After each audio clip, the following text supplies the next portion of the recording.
Baik, selamat pagi Bapak-bapak. Semangat. Kami dari tim UKM Aufi itu mengelola majalah UKM, majalah UKM.com, UKM Aufi. Kami datang ke Munire ingin minta rezeki Pak. Rezeki kami itu biasanya kalau tukang nulis ya bahan tulisan, kalau untuk liputan gini ya gambar-gambar, itu rezeki yang kami kelola. Baik, nama saya Adrianus. Kalau kerjaan sehari-hari sebagai pengurus petani lapang BPN. Dan sementara ini saya sebagai kepala BPP, Balai Pengurus Petani Partai. Di CU saya sebagai bendahara. Ya, saya kira itu sementara. Baik, terima kasih. Saya Sirilus Siga, nama yang sama, tapi bukan kakak beradik. Lalu pekerjaan sehari-hari itu di pusat pastoral Keriskupan Omere. Kalau ada acara dekat-dekat sini, saya biasanya mudah karena tinggal lompat dan belakang. Lalu di sini saya dipercayakan sebagai ketua pengurus. Nanti 1 tahun yang tadi saya bilang, setelah itu tahun 2022 itu pasti berat, kami agak molor, bukan karena apa, tapi ada proses pemilihan. Ada Persiapan. Ini Pak, silakan. Saya Edel Kare, pimpinan manajemen CU Batra Sejahtera. Gabung dengan Batra itu 12 Februari 2007, tanggal yang saya tidak bisa lupa. Ya, CU ini didirikan 15 November 2006. 6 bulan setelahnya saya gabung jadi anggota. Terus direkrut jadi aktivis. Lalu tahun 2008 itu dikirim magang ke Pontianak. Karena itu sedang cari-cari sih untuk jadi manajer, lalu dimagangkan di sana sendiri diikutkan dengan teman-teman dari Agats. Waktu itu mau pendirian Agats itu CU-nya apa Presiden? Agats. Tempatnya Romo Cokro kan itu kan ya? Tempatnya Romo Cokro. Iya. Romo Cokro Iya. CU itu, dan diselipkan juga di antara waktu itu mau didirikan CU Jembatan Kasih. Jadi saya sendiri di antara puluhan mereka itu, dan sampai sekarang masih di sini. Pulang dari magang itu lalu 2009 itu diangkat jadi manajer sampai sekarang. Jadi sudah berapa tahun nih? Mulai berdiri kan? Ya 2009 2010 mulai saya manajer sampai sekarang. 10. Ya 10 tahun. 10 tahun. Bapak mungkin bisa diceritakan tentang perjalanan awal dari CU ini. Kan Mas Ibu sudah membuka persiapan tentang manajemennya, tapi belum diceritakan tentang bagaimana latar belakang didirikannya CUBS. Dan silakan Pak. Dari Bapak, kalau dari segi kepengurusan dan keanggotaan, Bapak bendahara ini lebih tua dari saya. Tetapi kalau saya bukan saksi langsung, tetapi dari riwayat biasanya disampaikan langsung perayaan-perayaan ini, bahwa ini bentukan, kalau latar belakangnya bentukan awal itu, Romo ketua pertama, Romo Domi selalu bilang ini dimulai dari Kompenas BSD yang di Manado, lalu disepakati Di Klender. di Wisma Klender, ya? Disepakati kita memilih salah satu bentuk untuk koperasi, untuk peningkatan ekonomi umat. Lalu berkaitan dengan di BSE itu ada 3 pilar, APP, APS, dan satunya itu LKM. Lalu di evaluasi katanya LKM itu kurang mendapat perhatian. waktu kompensasi itu. Lalu sehingga satu pilarnya itu agak pincang. Maka waktu itu ada juga yang dari Nature ya.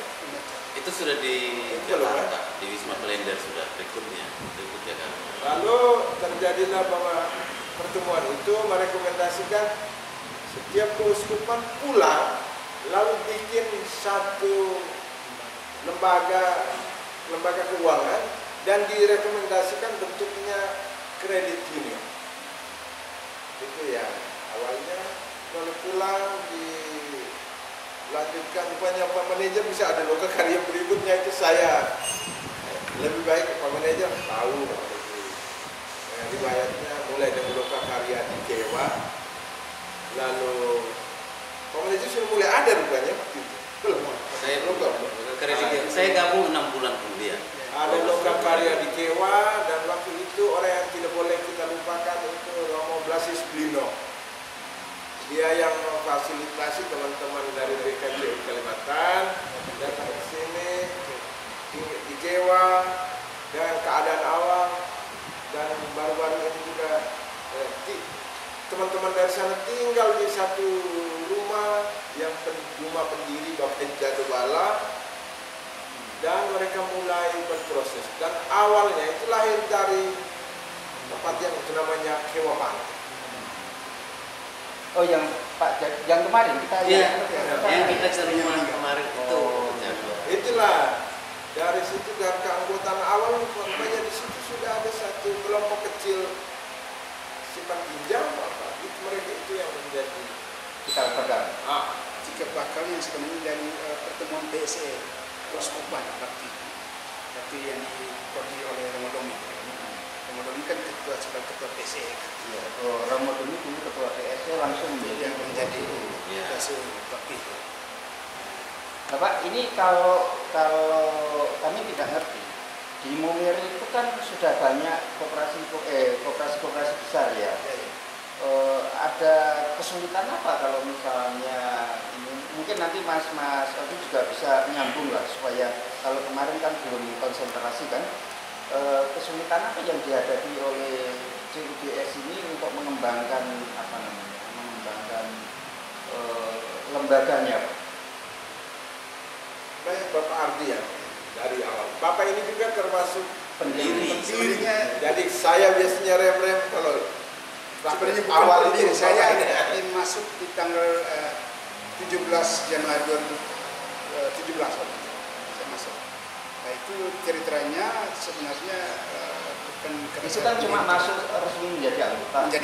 Tapi sebelumnya kan boleh nguping. Ya, hanya nguping, tapi tidak ikut prosesnya. Proses karena waktu itu saya kebetulan tugas di kecamatan Nika, jadi saya tidak ingat bahwa di Kewa itu ada kegiatan. Jadi saya tidak itu.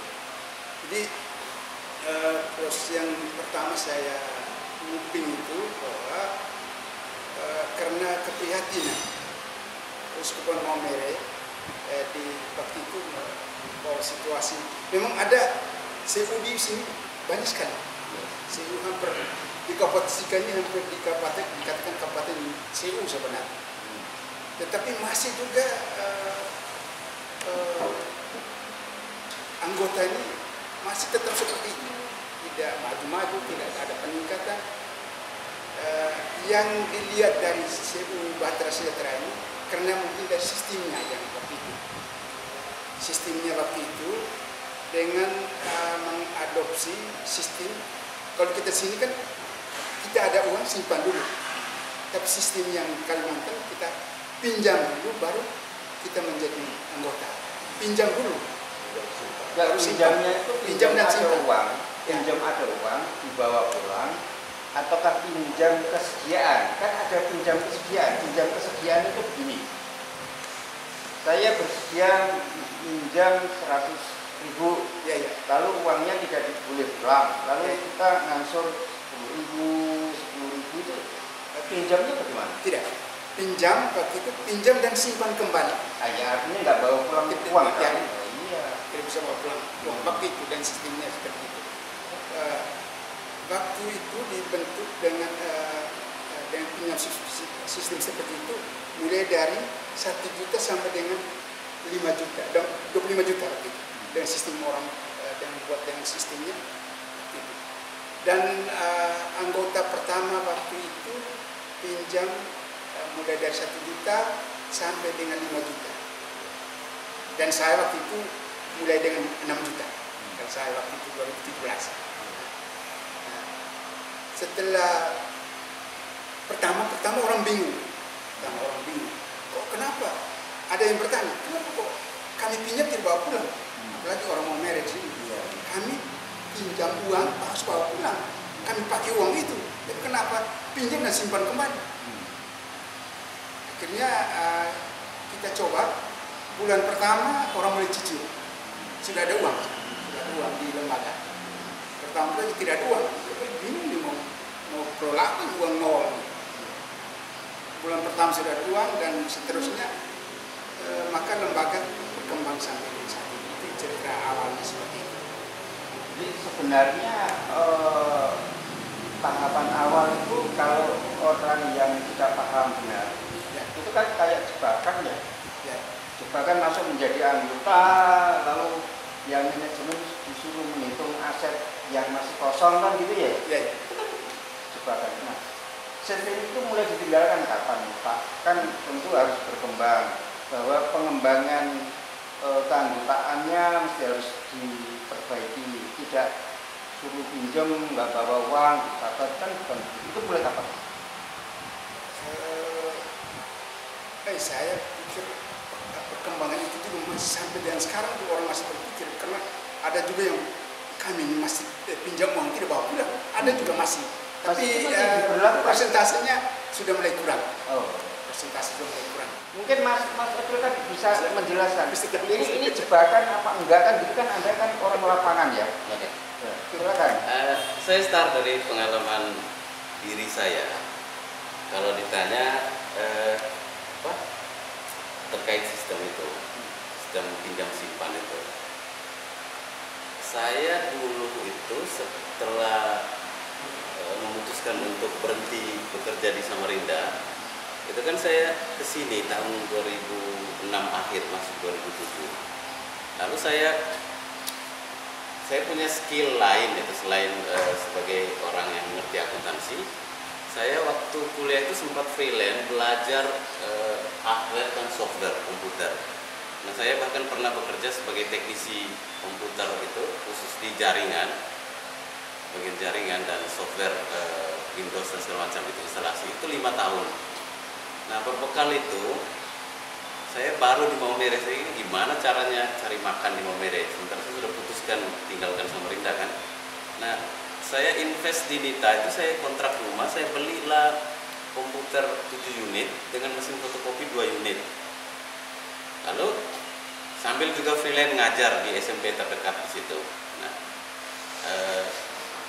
itu bagus, itu penghasilannya bagus dan seterusnya. Nah, pada suatu sore datang satu bapak guru, dia bawa kertas, itu isinya itu simulasi angka-angka semua yang sampai detik ini masih kita pakai untuk pembelajaran ke calon anggota.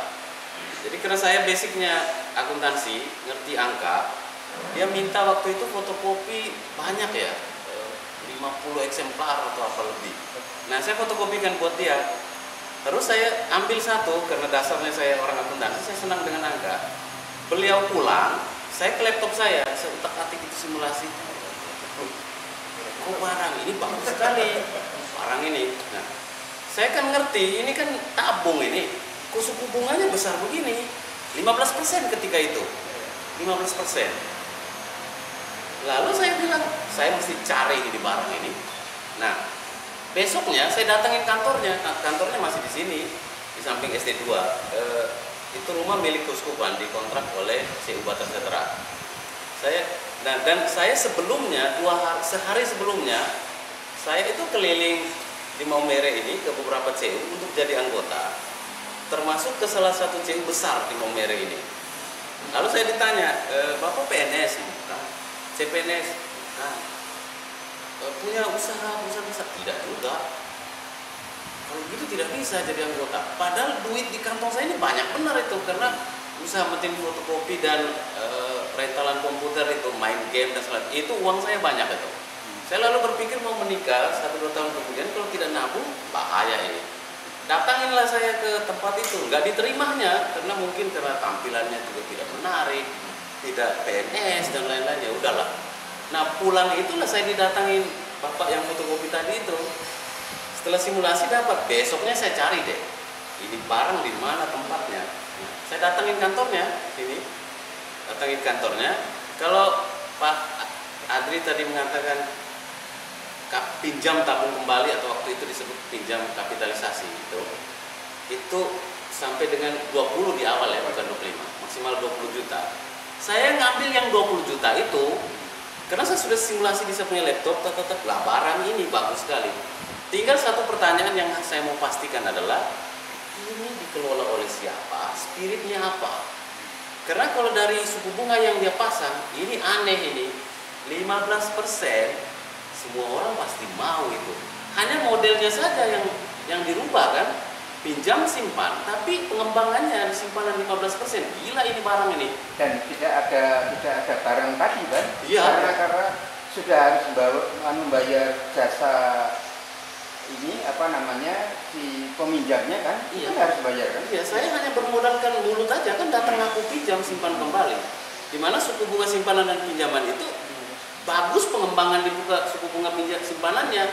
Jadi automatically saya pasti dapat selisih lebih untuk uang saya bertumbuh kan. Nah maka saya datang, waktu itu Bapak Jado mereka sebagai pendiri, Emil itu staf awal, itu dengan satu cewek lagi, mereka layani saya. Tapi lalu kaget setengah mati karena saya menyebut angka pinjam tabung kembali yang saya mau itu 20 juta. Dimana pada ketika itu, minta maaf, semua pendiri bahkan tidak berani ngambil itu. Kenapa? Bagi mereka itu masuk akal. Atau masih khawatir, masih ragu-ragu dan cara kerjanya. Sementara saya kan mengerti hitungan. Saya ambil angka 20 juta. Bapak Jado itu layani saya dengan sangat bersemangat karena bagi dia aneh. Lalu di dalam dirinya itu dia bertanya, ini anak siapa? Kok berani-beraninya datang ambil angka seperti ini ketika kita semua masih bingung dan seterusnya. Itu sekaligus menjadi cikal bakal saya jadi manajer.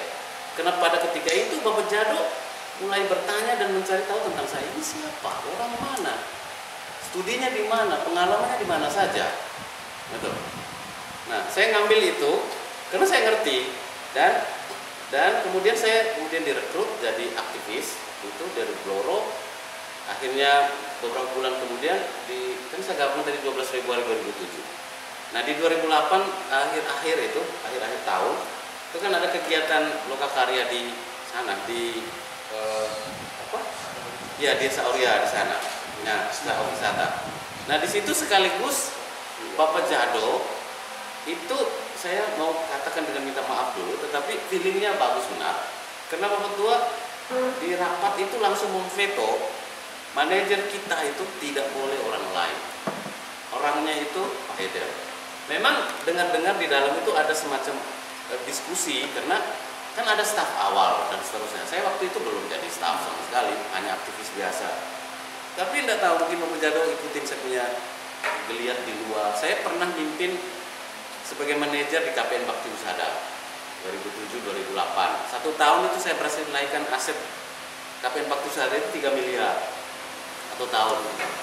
Nah lalu karena ya sesuatu dan lain hal, akhirnya saya pergi dari sana dan karena saya sudah anggota di sini, dilibatkan di sana, lalu Bapak Jado bilang, ya manajer kita tidak ada orang lain. Kirim sudah dia itu ke Pontianak dan ikut diklat di sana, ikut penggemblengan. Saya pergi waktu itu bulan September, Oktober, November, Desember, 3 bulan lebih sampai awal Januari baru saya balik. Itu cerita mengenai ini kan sebenarnya tadi mengenai sistem. Jadi sebenarnya itu pinjam simpan itu kan upaya untuk menggerakkan kebiasaan menabung. Jadi iya, itu benar. Tetapi ketika lembaga kan sebenarnya kan tidak ada uang cash kan. Itu kan kesulitannya ketika akan ada anggota yang benar-benar real menabung. real meminjam itu kan hanya aset hitungan. Itu ketika ketika kalau nggak salah kan 3 kali sekian atau 1 kali sekian. Itu kan ada kendala-kendala kan ya. Jadi gini, ketika kita bicara mengenai pinjaman real uang ke anggota, itu syarat dasarnya ada uang. Gitu. Nah, model ini itu di awal tidak ada uang. Tidak ada uang. Nah, sebenarnya pinjam simpan itu upaya menggerakkan orang untuk kemudian memberi modal kepada lembaga. Sebenarnya lembaga itu siapa? Dia sendiri juga dengan mekanisme suku bunga pinjaman dan simpanan tadi itu kan dia diuntungkan itu. Nah, lalu pelan-pelan si lembaga ini itu punya modal. Nah, tadi kan ada pertanyaan, kapan itu kemudian pinjaman real mulai digelontorkan? Ketika 2 tahun kemudian. Ketika 2 tahun kemudian dari yang saya dengar dari Romo Domi, karena setelah 2 tahun itu modal mulai ada, itu suka atau tidak suka itu harus mulai melayani pinjaman real. Uang sudah ada. Di awal itu memang tidak bisa kita bicara pinjaman real.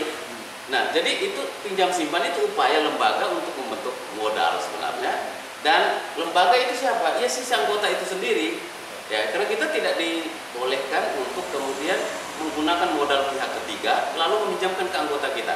Banyak model seperti itu, modal pihak ketiga didatangkan lalu dikelontorkan ke anggota. Bagi saya itu ujungnya itu bunga mahal. Pasti. Kenapa? Itu kan harus bayar si pemilik modal dulu, pokok dan bunga. Kemudian bunga itu mesti di-up lagi, dijual ketika itu di-up untuk kemudian sedikit keuntungan buat dia untuk operasional, sedikit keuntungan dan tambah biaya operasional. Itu maka kalau baik sih modal dari pihak ketiga itu baik, tapi kalau salah berhitung, itu anggota kita itu akan memikul beban terlalu berat. Nah, itu bisa dipatahkan orang pebisnis.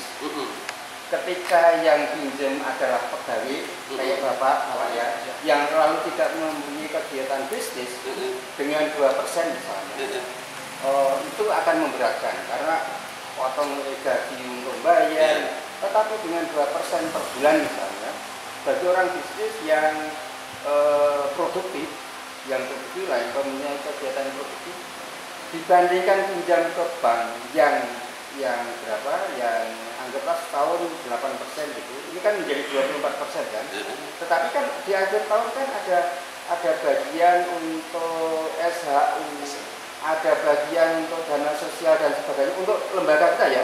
Kan seperti itu. Akhirnya sebenarnya kecil. Tetapi ini kan bisa menjadi modal.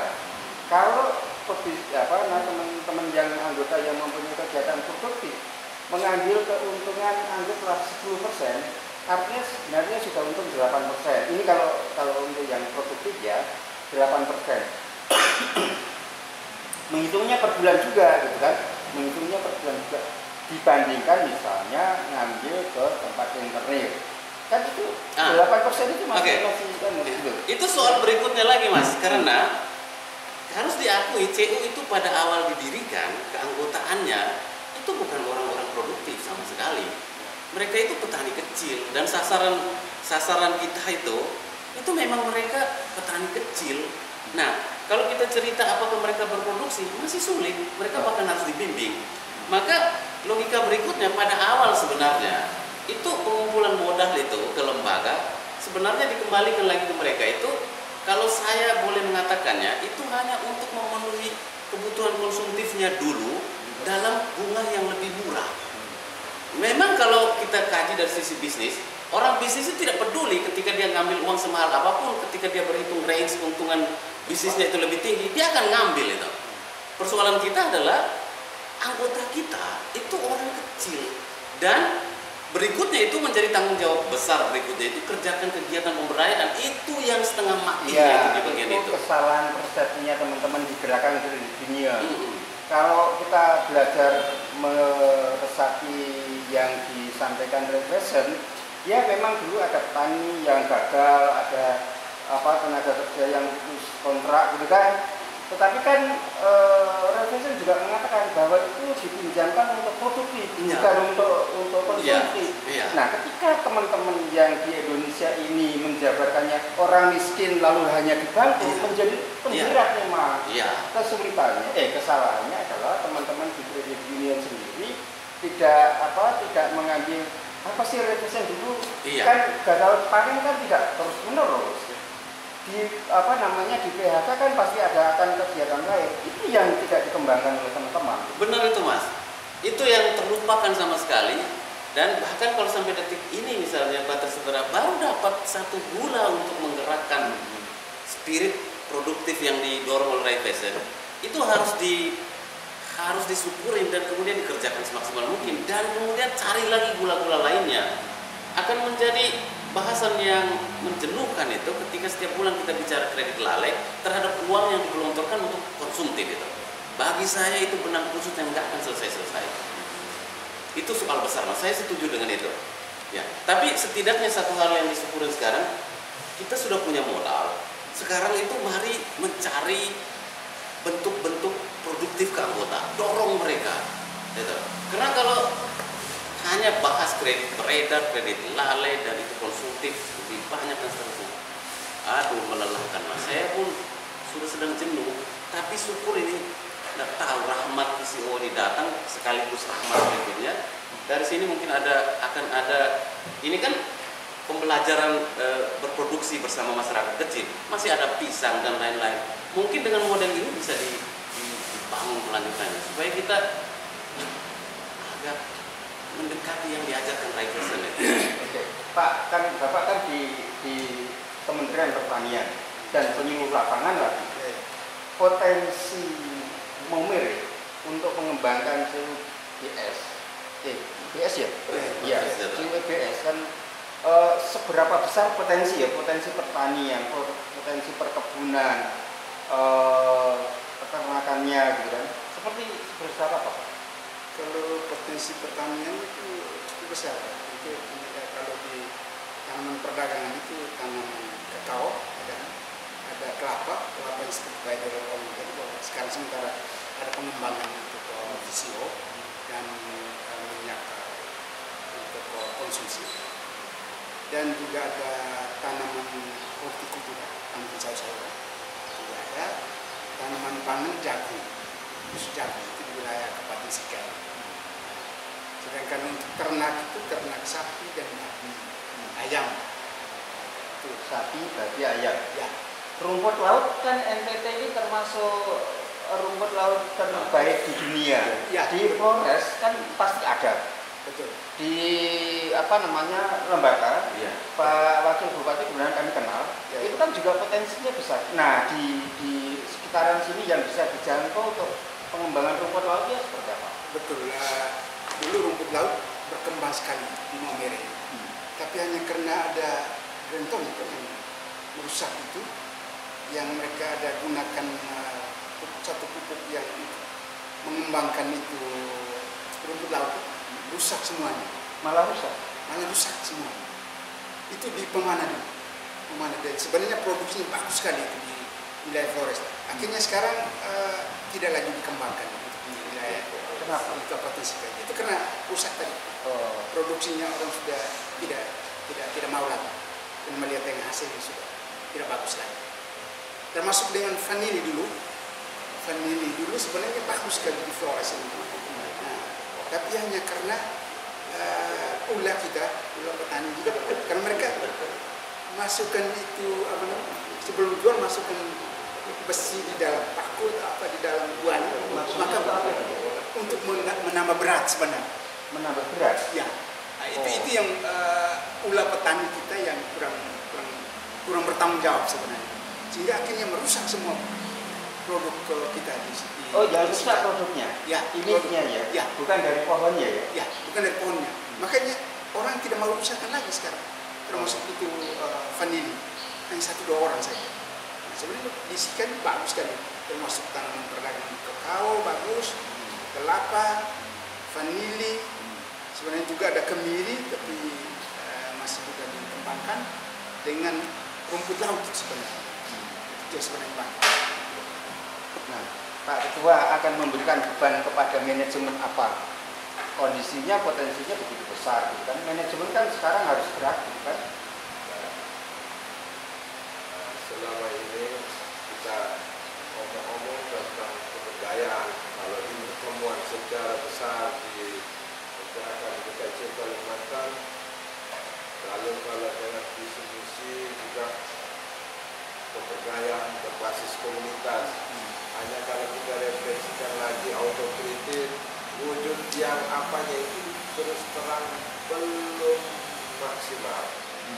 Yang kita bisa wujudkan dalam periode kepengurusan kami ini, mulai dengan Borki yang dibilang tadi itu, sekolah lapangan itu teman-teman adik-adik manajemen di sini dikasih sekolah lapangan, terpraktek di situ. Mulai dari proses pembuatan lokasi sampai dengan panen. Jadi dalam pengalaman itu pernah sekali gagal. Mereka temukan sendiri dan kami tidak melihat sebagai gagal, tetapi itu proses yang sampai mereka temukan bahwa yang ini salah, yang ini benar. Kata itu hakikat sekolah lapangan. Lalu baru-baru ini baru yang terjadi ini, dan ini juga masih bersyukur manajer Pak Edel ini mati-matian memang mau supaya wujudkan namanya pemberdayaan. Ini jangan sampai hanya di visi misi yang tiap kali apa di sebenarnya waktu rapat bersama dengan teman-teman BKC Kalimantan selalu kita diganggu. Bagaimana implementasi dari visi-visi dan nilai yang kokoh sudah tulis itu? Apakah harus diperbaiki visi-misinya atau wujudkan visi-misi? Visi-misi itu baik, hanya kita yang sadar diri bahwa belum wujudkan. Dan ini saya rasa boleh senang, berbangga, baru terakhir ini mulai. Sebelumnya pernah juga dengan babi, tapi terus terang kita gagal di pendampingannya.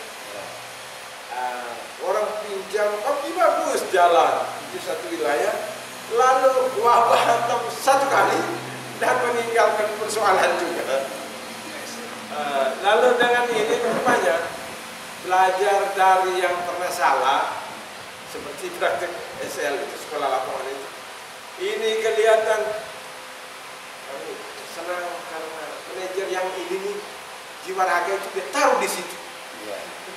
Lalu sampai hampir menjadi Bin Laden. Sampai lupa ya. Karena kelihatan mau supaya seperti cita-cita satu saja, mau mewujudkan apa yang kita sudah dengar-dengarkan, pemberdayaan. Kami di pengurus boleh memberikan masukan, tetap kami harus bangga punya pimpinan manajemen yang sampai berpikir, memang hobinya dia sampai yang detil-detil kecil-kecil itu dia harus hantar. Terus terang itu karena belajar dulu, sebelumnya kita pernah salah itu. Karena kita lengah dengan analisa yang lain, variabel-variabel yang lain yang bisa menggagalkan. Sehingga waktu rapat pernah juga bilang, memang jangan sampai kita seperti dulu, kita bangga habis dia hilang. Jangan sampai. Saya pikir sudah berulang beberapa pengalaman ini membuat seorang tidak mau jatuh di soal yang sama. Saya boleh bangga punya manajer yang khusus tentang kalau nggak boleh dipensiun, Pak. Ya, nggak boleh dipensiun. Kalau belum ada level lapis kedua, ketiga, dan keempat. Karena kalau menjadi manajer sudah potensial harus membuat lapis kedua, ketiga, keempat. Dari ini akan menjadi si motivator gitu. Kan nggak boleh pensiun artinya. Jadi mau bilang pensiun atau tidak pensiun itu ada dia punya dalam gerakan ini ada aturannya. Tapi pekerjaan dia itu sejak saya ingat sejak sebelum periode saya juga sudah dimandatkan untuk siapkan orang yang dititipkan itu, dan kelihatannya yang itu sudah mulai ada tanda-tanda, entah dia secara sengaja atau tidak sengaja. Saya yakin ini sebuah pesan dan mulai ada, dan dia ini kadang-kadang sudah mulai agak atlet di hal-hal teknis, sesekali baru buat jebakan Batman. Oh iya. Nah, itu saja untuk soal. Ya. Kan begini, kalau ada semacam apa namanya lembaga itu, kalau figurnya sudah kokoh gitu, figur ya sudah kokoh gitu, lalu akarnya tidak dibuat, kan banyak pohon seperti itu, ketika kena angin ya tumbang gitu kan. Tapi kembali lagi, kredit union kan kalau misinya mengentaskan kemiskinan. Kemiskinan yang di daerah, yang di desa berbeda dengan kemiskinan yang di kota. Di kota itu kalau misalnya kita ngomong soal pendampingan, pemberdayaan, gitu kan mestinya pengurus harus tahu memberdayakan tukang bakso seperti apa. Misalnya memberdayakan produk-produk UKM seperti apa kalau anggota itu. Nah, saya kan sering kalau dengan teman-teman di BKC sering apa namanya ya begitu menyalahkan, karena acuannya adalah petani yang gagal panen gitu, yang apa namanya yang PHK gitu. Padahal di sana harus berproduksi kan anggota harus produksi. Itu yang tidak dipersiapkan oleh lembaga kredit union di Indonesia. Misalnya anggota yang di kota-kota lah, yang paling banyak adalah memberikan simpan pinjam. Jadi pendampingan yang mungkin kalau dibilang terlambat, tapi CUBS kan sudah memulai melakukan pendampingan. Pertanyaan kemudian adalah, setelah ini menemukan VCO sebagai potensi, terus potensi apa lagi yang harus digali? Baik, dalam sebenarnya sebelum kita mau mencari satu titik awal, tahap sebelumnya di periode kami kepengurusan kami itu mulai dengan VCO, horti tanaman. Karena apa? Banyak orang di sini mulai mengembangkan itu. Hanya sistemnya belum bagus, dia belum tahu baca pasar, pengelolaan yang organiknya bagaimana, sehingga dia itu. Lalu salah satu bentuk menjadi hal yang menguntungkan juga yang kita sasar, ketika anggota yang berusaha horti, mereka kan datang mengajukan pinjaman. Manajemen di sini ini sudah dilatih untuk bisa membuat perhitungan real. Kalau dia mau tanam luasnya seperempat, itu nanti biayanya itu tahu. Manajemennya sudah tahu. Ini kita menghindari, maaf tanda kutip, pembohongan.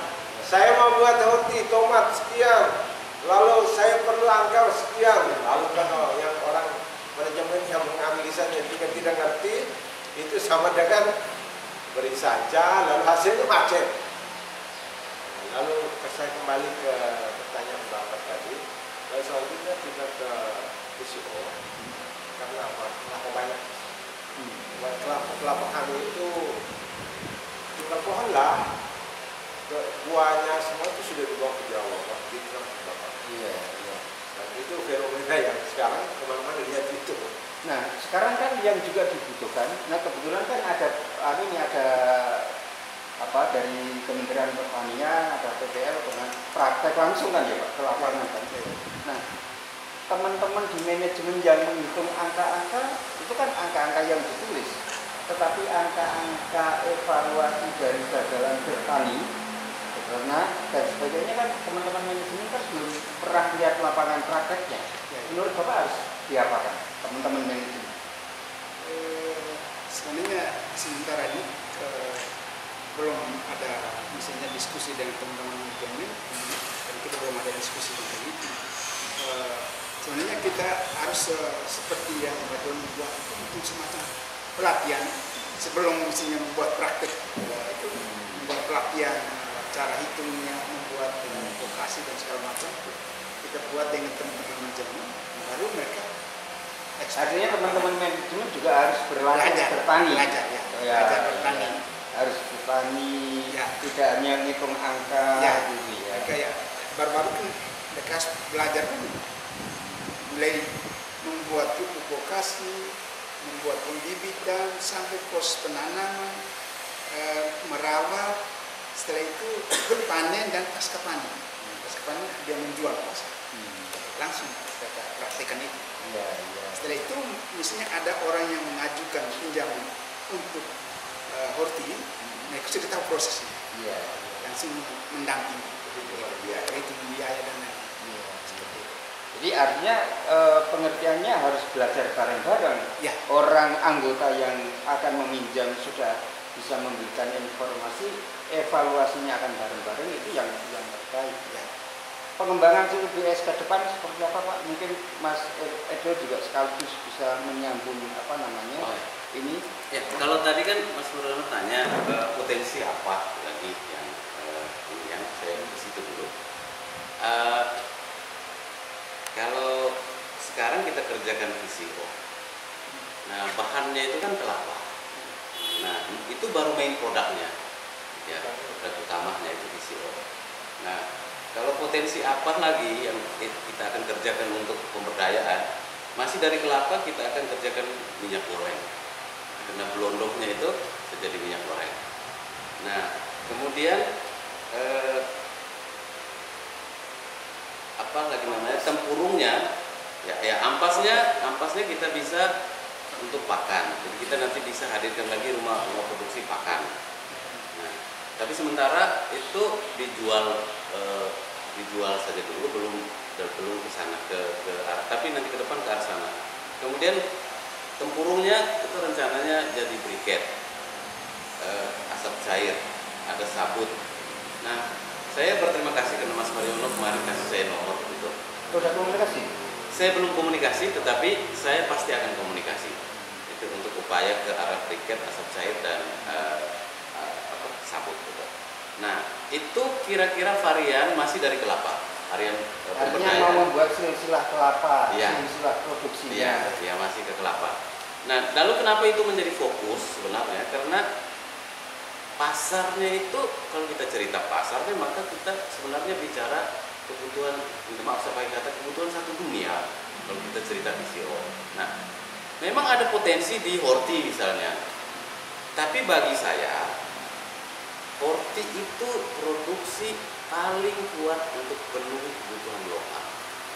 Ya, dan itu kegiatan kalau kita mau sebut pemberdayaan sih oke sih, tetapi bagi saya nilai tambah untuk pendapatan itu tidak akan terlalu hebat. Untuk menuju ke dunia industri lambat. Bahkan sulit. Oh, bahkan sulit. Ya, karena dengan kondisi alam kita seperti ini, gimana kita mau bersaing dengan Malino, bersaing dengan kalau di Jawa daerah Banyuwangi misalnya, nggak akan bisa itu. Ya, artinya kita bangga menggerakkan itu untuk minimal teman-teman anggota CU Batu Sederah dan orang banyak itu menghemat pembiayaan untuk beli sayur misalnya. Kalau ada lebih bisa dijual. Tapi kalau itu mau dijadikan target kegiatan pemberdayaan skala besar, bagi saya lebih baik dilupakan. Karena alamnya tidak mendukung.